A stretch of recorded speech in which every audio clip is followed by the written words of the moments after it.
This vacation house is only for my mom and dad. Your parents can't stay here, my husband declared, surprising me with his words after buying a fancy vacation house worth $1 million. So that's what this is all about. I realized his intentions and felt fed up. Okay, but you'll regret this decision, I warned him. Never come near me again, Terry smirked, folding his arms. If that's how it is, I won't be nice either. I'll make him sorry. My name's Kathy. I married Robert 4 years ago and we've been living together happily. We don't really have any hobbies, so we've been saving a lot of money. If I had to pick one thing we splurge on, it's probably making fancy coffee on weekends. Oh, by the way, isn't your mom's birthday coming up soon? I asked Robert while holding a freshly brewed cup of coffee. We're both in our mid-30s. Robert's parents just turned 60 this year, a year before mine. What if we give them a spa getaway as a birthday gift? It could be a lovely treat, don't you think? I suggested. Robert thought it was a good idea, saying that sounds nice. I'll check with my parents if they have any specific wishes. If not, we'll go with a spa retreat. It's like hitting 2 birds with 1 stone. I didn't mean it that way, I clarified. I know, just kidding. Next time I see my parents, I'll bring it up with them. Kathy, can you find some good spas? Robert asked me. Sure thing. How about we join them on the trip? It'd be a nice change, I suggested. 2 weeks went by, and my mother-in-law's birthday was approaching quickly. We should book the spa soon. Otherwise, we might not make it in time for my father-in-law's birthday. Did you talk to your parents? I asked anxiously. My husband replied casually, oh, I forgot to mention. I already checked with them, so no need to book the spa retreat. Oh, really? That's a relief. But what did they say they wanted? I was eager to decide the gift together, but my husband seemed bothered by the question. I'll take care of it. It's my parents' 60th birthday. You don't have to worry about it, Kathy, he said, dismissing my involvement. Robert's words took me aback. He'd never dismissed me like this before. That wasn't very nice, I said, feeling emotional. Why won't you tell me? We've always chosen gifts together. We've even picked gifts for each other's parents in the past. So why, on such an important occasion like their 60th birthday, would you shut me out like this? I don't understand, I said, frustration creeping in. Normally I'm pretty calm and don't raise my voice often, but my husband remained stubborn. In the end, he wouldn't budge on telling me what his parents wanted. Since then, there's been tension between us, and we only talk about necessary things. Even when we drink our morning coffee, the silence hangs heavy. The day before my mother-in-law's birthday, my husband finally spoke to me after a long silence. We're going out tomorrow to celebrate Mom's 60th. Get ready, Kathy. We're staying overnight, so be prepared, he informed me. When he sprung the news on me, I panicked. What? Where are we going? You should have told me earlier if we're staying overnight. I need time to prepare. I just told you, didn't I? You're going to be surprised, my husband replied cheerfully, contrasting my anxiety. The next morning, we hopped into the car early to pick up my in-laws. They were bursting with excitement from the moment we saw them. I'm so thrilled. I never imagined celebrating my birthday like this. Thank you so much, they exclaimed. Isn't it wonderful? My husband asked. Absolutely, thank you so much, Robert, I replied, feeling a bit awkward since I hadn't been part of choosing the gift. Even when my in-laws expressed their gratitude, I could only respond vaguely. Then, unexpectedly, my husband spoke up. It's all thanks to Kathy. Thank you, he said, supporting me. I was touched by his consideration. Despite our recent disagreements, it felt like we were getting back to our old selves. My mood lifted, and I decided to enjoy the journey to our destination. We arrived at a beautiful cabin nestled in the woods. The entrance was spacious, and the living room had huge glass windows, giving it a charming appeal. Surrounded by trees, the cabin felt like it blended perfectly with nature. There were 3 bedrooms and even a hot tub in the bathroom. This is where we're staying. It's so beautiful, I said excitedly to my husband, expressing regret for my earlier attitude. I never imagined Robert would pick such an amazing place. I don't think I could have found such a gem myself. Trusting Robert with a decision was definitely the right call. I'm sorry for being so cranky lately, I admitted, feeling a surge of excitement as I took in the beauty of the cabin. Then, out of the blue, my husband said something unexpected. It's no big deal. If it were just me, I wouldn't have been able to afford this cabin. It's all thanks to Kathy that we have it. What? I was suddenly speechless. As my mind raced with questions, my in-laws chimed in. Thank you, Kathy. We never expected such a wonderful gift, did we? We were thinking about getting a new place for ourselves when we turned 60, even considering living together. But remember, we decided against that, right? So we thought a cabin would be perfect, and we've been discussing it with Robert since he got married. It was true that I turned down the idea of living together once. I wanted to savor our time as a couple, and my in-laws were still healthy, so I felt it was too soon for us to move in together. Robert agreed, and we decided we'd move in together when my in-laws needed assistance. But I never expected them to request a new home as a gift for their 60th birthday, let alone a cabin. That felt like a bit much. Trying to keep my panic at bay, I turned to my husband. Robert, you're kidding, right? There's no way we could afford such a beautiful cabin. Why spring a surprise on me? It's your mom's birthday. The surprise should be for her. It's not a joke. We really bought this cabin, my husband replied. Everything seemed to blur before my eyes. In a daze, I heard him continue. It was a lifesaver, really. They said I couldn't get a mortgage based on my income alone. Getting a joint mortgage was the right call. Wait a minute. I had no idea about any of this, I exclaimed. And it's not fair to just spring it on me like this. You just said it was a lovely cabin. It's ours. That's not the point. How much did this vacation home cost? I vented my frustration at him, and he dropped a bombshell. $1 million. What? $1 million? And you spent it on my parents' 60th birthday? I couldn't believe it. The amount was staggering, leaving me reeling. To make matters worse, my husband revealed another shocking fact. We couldn't get a loan for $1 million property in both our names, so I used all our savings since we got married, the joint account, as a down payment, he admitted. What? At this point, I was beyond shocked and simply speechless. How could he make such a selfish decision without even consulting me? I couldn't comprehend it at all. Despite my disbelief, my husband continued casually, Well, it's done now. There's no going back. And I did take your preference of not living together into account, didn't I? With this vacation home, we can do whatever we want. Our vacations will be even better, right? His nonchalant attitude was incredibly frustrating. But now that it's done, there's no going back, Robert said, echoing my own thoughts. The vacation home was undeniably beautiful, and it would certainly enhance our holiday experiences. Fine, it's already done, so there's no point dwelling on it. But you should have at least talked to me about it, I said with a sigh. Surprisingly, my husband's mood lifted, and he chuckled.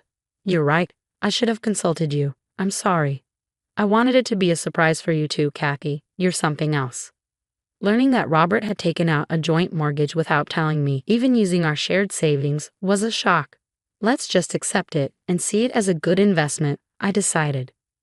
With that resolution, I chose to enjoy the lavish celebration for my mother-in-law's birthday and our 2-day stay at the villa. As I brewed a cup of coffee, I found myself lost in memories of our time at the villa. Despite the initial shock, it truly was a magnificent place. The wood-burning stove in the living room especially stood out, promising cozy winter evenings. Feeling content, I turned to Robert. Hey, when can we go back to the villa? I want to pick out some new dishes for it. Yeah, I'll ask my parents about it, he replied. Can't we just go by ourselves? I suggested. Technically, the villa is in our names, even though it was a gift for my parents' 60th anniversary. It wouldn't be right if they already had plans, would it? A sense of unease crept over me. Despite being in our names, I worried that practically it might end up being more like my in-laws' property. Thinking fast, I proposed, since it's our villa, can't we invite my parents to join us too? Yeah, if they're free, he replied vaguely, but at least he didn't outright refuse. That was a relief. It meant the villa wouldn't just become my in-laws' property. However, my optimism was short-lived. For the past 6 months, I hadn't been allowed to spend the night at the villa.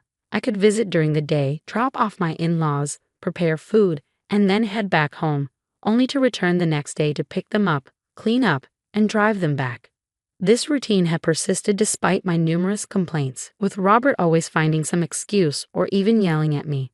But today, I wasn't going to give up, especially since my parents' birthday was approaching. Robert, my father's birthday is in 2 months. Can't we invite them to the villa? It's our villa, I stressed, hoping to appeal to him. But his response was the same as always. If my parents don't have plans, it'll be the same story. We haven't spent a single night at the villa in the 6 months since we bought it. Your parents always get priority. But it's our villa and we should come first. Besides, I'm the one paying the mortgage and the down payment. My parents should have their turn too. Today, I'm not giving in. I've had enough, I asserted firmly, only to be met with a scowl from Robert. Shut up. That vacation house is only for my parents. I won't allow your parents to use it.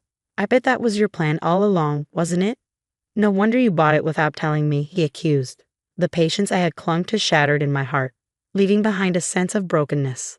I'll never forgive you, I vowed. Don't think you can act so selfishly without consequences. I challenged my husband. Fine, if that's how it is, I won't hold back anymore. Let's get a divorce. What? You're so petty, he retorted. Well, whatever. My parents appreciate me for buying that vacation home, and my mom can handle the housework. I'll be just fine without you. And if we're divorcing, I won't let you near that vacation house. Is that clear? With a smug look, he crossed his arms triumphantly. I felt foolish for falling for his smooth words, but it was too late for regrets. All that remained was to seek my revenge. In a low voice, I pressed my husband. Are you sure you'll regret this? Because I won't hesitate. Fine, it's settled then. Never shove your face in front of me again, he replied. The next day, I filed for divorce, and it was accepted without any issues. I decided to walk back to my parents' house. A few months later, I received a call from Robert's house. When I answered, he sounded panicked. Kathy, what do you want? We don't have anything to talk about, he said in a frantic tone. In response to my cold response, he yelled back, I tried calling your cell phone. Why didn't you answer? Some person claiming to be your lawyer showed up at my house today. This is what you wanted, isn't it? Can you explain it to me properly? Don't you understand? I replied calmly. What's there to understand? He snapped back. The lawyer was right. Since we're divorced, I don't plan on paying the mortgage anymore. If you don't agree, I might sell the vacation house. That's it. But the vacation house is in both our names. Even after the divorce, isn't it fair for you to keep paying the mortgage? I questioned. My ex-husband seemed at a loss for words. Despite being in both our names, I'm not allowed to use it, right? So why should I keep paying for it? That doesn't make sense to me, I stated calmly.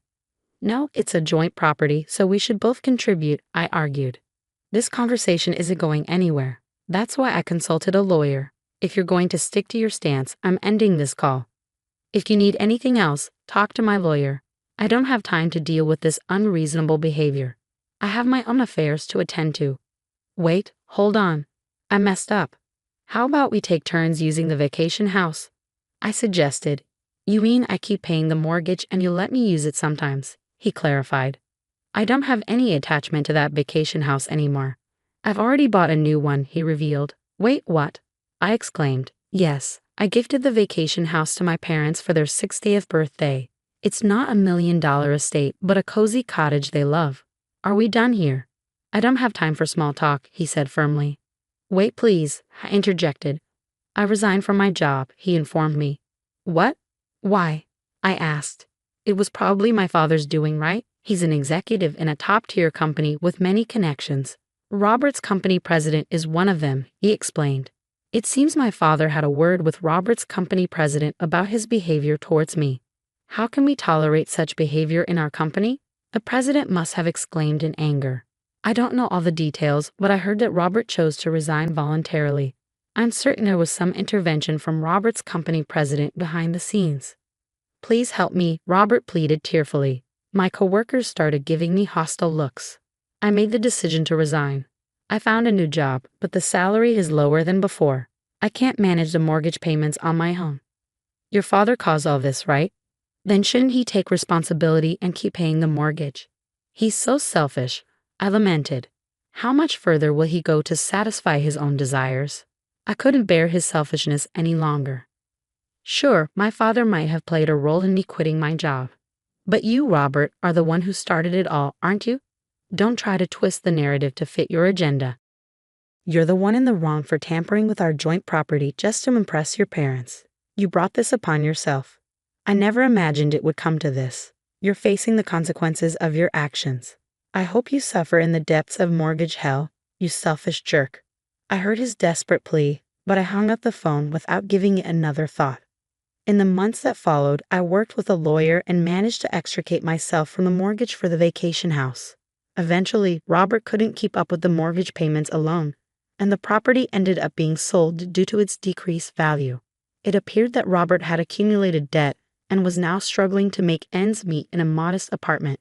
Even his in-laws were shocked by the turn of events, and Robert's parents found themselves facing scrutiny from the community for losing the vacation house they had once bragged about.